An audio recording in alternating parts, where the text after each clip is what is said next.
நான் சிஎன்என்னுடைய அந்த விஷயங்களே சொல்றேன். 2006லயோ 7லயோ தான் அவங்க வந்து சிஎன்என் உருவாகிறது. அதாவது என்டிடியில இருந்து பல நபர்கள் வந்து போய் அங்க அங்க வந்து உருவாக்குறாங்க.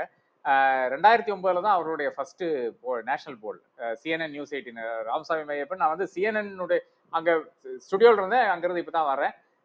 அவர்களுடைய அந்த இது மட்டும் சொல்றேன், அவர்களுடைய லட்சணத்தை மட்டும் சொல்றேன். எக்ஸிட் போல்ல 2009ல வந்து என்டிஏக்கு 175 சீட் கொடுக்குறாங்க, யூபிஏக்கு வந்து 195 சீட்டு கொடுக்குறாங்க. ஆக்சுவல்ல பாத்தீங்கன்னா யூபிஏக்கு வந்து 262 சீட் வருது. அதே மாதிரி என்டிஏக்கு வந்து 158 சீட் வருது. 2019ல வந்து எக்ஸிட் போல் இவர்களுடைய எக்ஸிட் போல் அதுக்குள்ளால அப்கோர்ஸ் அதுக்கு முன்னால 2014ல 280 சீட் வந்து என்டிஏ கொடுக்குறாங்க. ஆனா என்டிஏ வந்து 336 சீட்ல வருகிறது. 2019ல வந்து 336 சீட் வந்து என்டிஏ கொடுக்குறாங்க. அது வந்து ஏறத்தாழ கிட்ட வருகிறது. 353 சீட் வந்து வருகிறது. அதுலயும் பிஜேபியினுடைய ப்ரெடிக்ஷன் ரொம்ப தவறாக பண்ணாங்க. அப்போ எக்ஸிட் போல்ஸ் இப்போ நான் போன ஒரு சேனல்ல வந்து இப்படித்தான் இருக்கிறது. அதை தாண்டி இப்போ என்னை பொறுத்தவரை வந்து பிகே வந்து ஒரு 3 வாரம் முன்னாடியே சொல்லிவிட்டாரு. 360 370 ஃபார் என்டிஏ அப்படின்னு சொல்லிட்டாரு. அப்புறம் ஸ்வீப் இன் கர்நாடகா அப்படின்னு சொல்லிட்டாரு. எக்ஸிட் போல்ஸ் என்னை பொறுத்தவரை இதுதான் ரிஃப்ளெக்ட் பண்ணுது. ஆனா எனக்கு என்னன்னா, நான் தமிழ்நாட்டினுடைய அந்த ஒரு பேராமீட்டர் எடுத்து தான் அனைவரையும் வந்து அது என்டையர் எக்ஸிட் போல்ஸ் வந்து அந்த லென்ஸ்ல தான் பார்க்க வேண்டியதா இருக்கிறது. அப்போ அதுல பாத்தீங்கன்னா இப்போ இது ஆஜ் தக் கொடுக்கின்ற ஒரு நம்பர் இருக்கிறது. அதாவது பிஜேபிக்கு 2ல இருந்து 4 சீட்டு தமிழ்நாட்டில் கொடுக்கிறது மேபி ரைட்டா இருக்கலாம், தப்பா இருக்கலாம். ஆனா காங்கிரஸுக்கு வந்து 13ல இருந்து 15 சீட் கொடுக்கிறது. காங்கிரஸ் கண்டெஸ்ட் பண்றதே வந்து 10 சீட்டு தான். அதுல வந்து 13ல இருந்து 15 சீட் கொடுக்குது. டிஎம்கேக்கு வந்து 20ல இருந்து 22 சீட்டு, ஏடிஎம்கே 0 to 2 கொடுக்குறாங்க. அதே மாதிரி தான் டைம்ஸ் நோல பாத்தீங்கன்னா திமுகவுக்கு 23 சீட்டு, பிஜேபிக்கு 16, அதாவது பிஜேபி பிளஸுக்கு வந்து 16 சீட்டு கொடுக்குறாங்க. அப்ப இது ஐ டோன்ட் திங்க் நாமளே இங்க வந்து யாரும் எக்ரி பண்ண முடியாத ஒரு இடத்துலதான் 16 சீட் என்பது அதீதமான விஷயமா தான் இருக்கிறது. ரிப்பப்ளிக்ல அதே மாதிரி ஏறத்தாழ அதே மாதிரி ஒரு விஷயம் தான் செஞ்சிருக்காங்க. டிஎன் ஓட் ஷேர்ல பாத்தீங்கன்னா என்டிஏக்கு வந்து 31.9 விழுக்காடு வந்து ஓட் ஷேர் இருக்கும். இந்தியா கூட்டணிக்கு வந்து 50.4 விழுக்காடு, அதிமுகவுக்கு வந்து 16.1 விழுக்காடு அப்படின்னு கொடுத்திருக்கிறார்கள். அதே மாதிரி இந்தியா டுடேனுடைய டிஎன் ஓட் ஷேர் பாத்தீங்கன்னா என்டிஏ வந்து 22%, இந்தியா வந்து 46%, அதிமுக வந்து 21%, மற்றவர்கள் வந்து 11% என்று கொடுக்கிறார்கள். இதுலயும் மட்டும் 2 இடத்துல டிஸ்பியூட் எனக்கு வருகிறது. நிச்சயமாக அதர்ஸ்ல வந்து 11%னா அந்த 11% என்பது நீங்க வந்து நாம் தமிழரை குறிப்பிடுறீர்களா? நாம் தமிழருக்கு வந்து இது அதீதமான ஓட் பர்சன்டேஜ் கிடையாது. அதே மாதிரி என்டிஏக்கு 22 கொடுக்கும்போது அதிமுகவுக்கு 21 கொடுக்கிறது அது எந்த அளவுக்கு சாத்தியக்கூறு என்று இருக்கிறது. அதே மாதிரி மை ஆக்சிஸ் எடுத்தீங்கன்னா இப்ப கேரளாவுடைய இது பாத்தீங்கன்னா 27% பாஜக கொடுக்குறாங்க ஓட் ஷேர். பாஜகவினுடைய ஓட் ஷேர் வந்து 27% கொடுக்குறாங்க. நிச்சயமாக அது சாத்தியக்கூறே கிடையாது என்று நான் கருதுகிறேன். அப்ப என்னை பொறுத்தவரை நான் இது இங்கிருந்து பார்த்தேன்னா தமிழ்நாட்டினுடைய அந்த எக்ஸிட் போல்ஸ் எடுத்து பார்க்கும்போது ஒண்ணு வந்து ஒரு மெத்தனம் நான் பாக்குறேன். அதாவது தேர் நாட் சோ லேசி.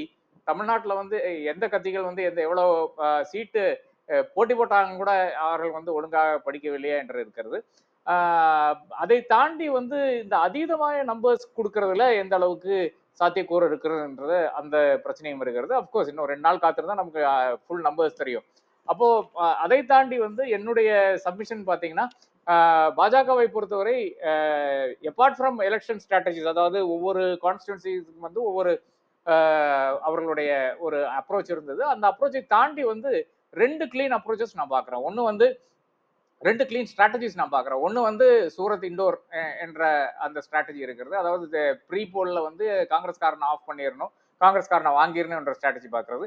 ரெண்டாவதாக வந்து சண்டிகருடைய ஒரு ஸ்ட்ராட்டஜி இருக்கிறது. சண்டிகர் மேயர் போல்ஸ்ல என்ன எடுத்தார்களோ ரிட்டர்னிங் ஆபீஸரை வந்து வைத்துக்கொண்டு செய்கின்ற அந்த செல்மிஷங்கள், இதுதான் அடுத்த ஸ்ட்ராட்டஜியுமா இருக்குமா என்ற ஐயம் இருக்கிறது. ஏனென்றால் அவர்களுக்கு இருக்கின்ற அந்த அரசாங்கம் 18 மாநிலங்கள்ல வந்து பாஜகனுடைய அரசாங்கங்கள் இருக்கிறது என்று நான் மறக்கவில்லை.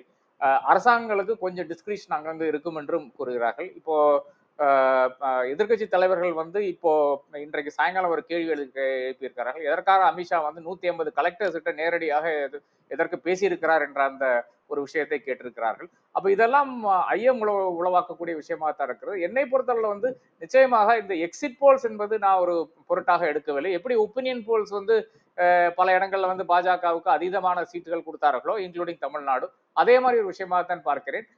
நிச்சயமாக 4ஆம் தேதி நமக்கு இதனுடைய இது தெரியும் என்று நான் நினைக்கிறேன். பல தவறுகள் இருக்கிறது. ஒவ்வொரு ஸ்டேட்டா போய் பாத்தீங்கன்னா, இப்ப நான் சொல்றேன், இப்ப இது எல்ஜேபிக்கு வந்து 6 சீட்டு கொடுக்குறாங்க. அது யாரு, மை ஆக்சிஸ் பிரதீப் குப்தா வந்து 6 சீட் கொடுக்குறாங்க இந்தியா டுடேல.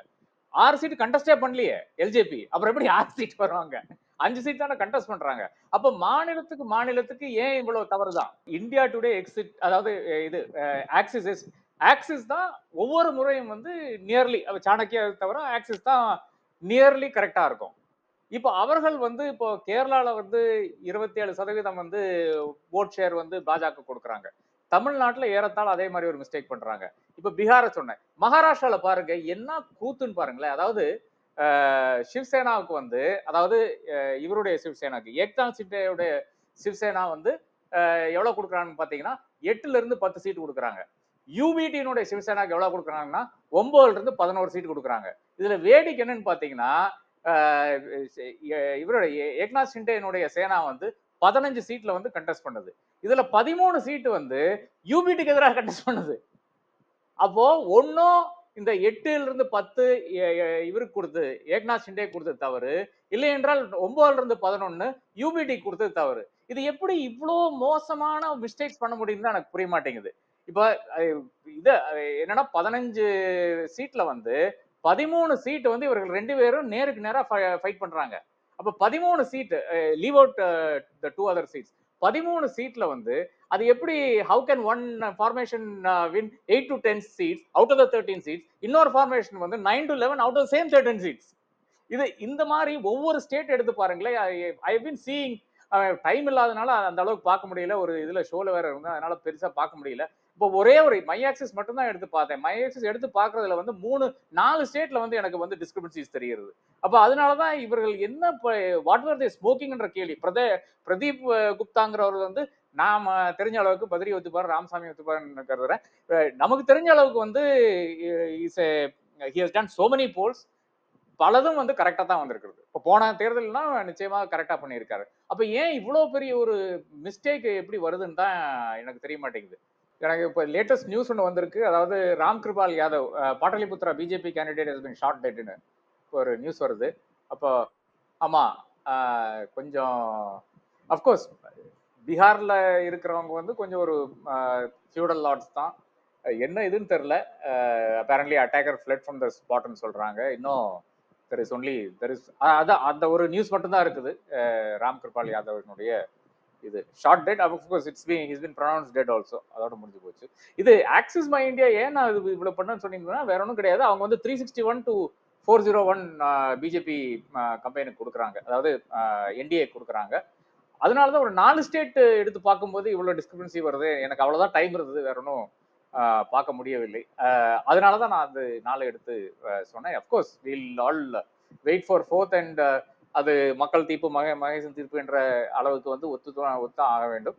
அது whichever way it goes, அது after that of course in whichever way possible we have to strive for the betterment of the nation. அதுல யாருக்கும் மாற்று கருத்து இல்ல. ஒரு தேர்தலுக்கு பிறகு வந்து அனைவரும் ஒன்றாக வேண்டும் என்றதுதான் ஒரு காலத்துல இருந்த விஷயமா இருக்கிறது. ஆனால் இப்போ கன்சிஸ்டன்ட் நான் பாக்குற விஷயம் பாத்தீங்கன்னா 2014க்கு பிறகு குறிப்பா பாக்குற விஷயம் என்னன்னு பாத்தீங்கன்னா, ஒரு தரப்பினர் மட்டும்தான் வைப்பாங்க. நேஷனல் டெவலப்மெண்ட் ஆனாலும் சரி, கன்ஸ்ட்ரக்ஷன் ஆனாலும் சரி, என்ன ரீகன்ஸ்ட்ரக்ஷன் ஆனாலும் சரி, செக்யூரிட்டி இஷ்யூஸ் ஆனாலும் சரி, ஒரு தரப்பினர் மட்டும்தான் இருக்கின்ற ஒரு விஷயத்தை பார்த்து கொண்டிருக்கிறோம். அதுதான் கொஞ்சம் வேதனைக்குரிய விஷயமா இருக்கிறது. Bring in everybody so that the nation will benefit என்ற அந்த கருத்தோடு நான் என்னுடைய இதை முடித்துக் கொள்கிறேன். நன்றி.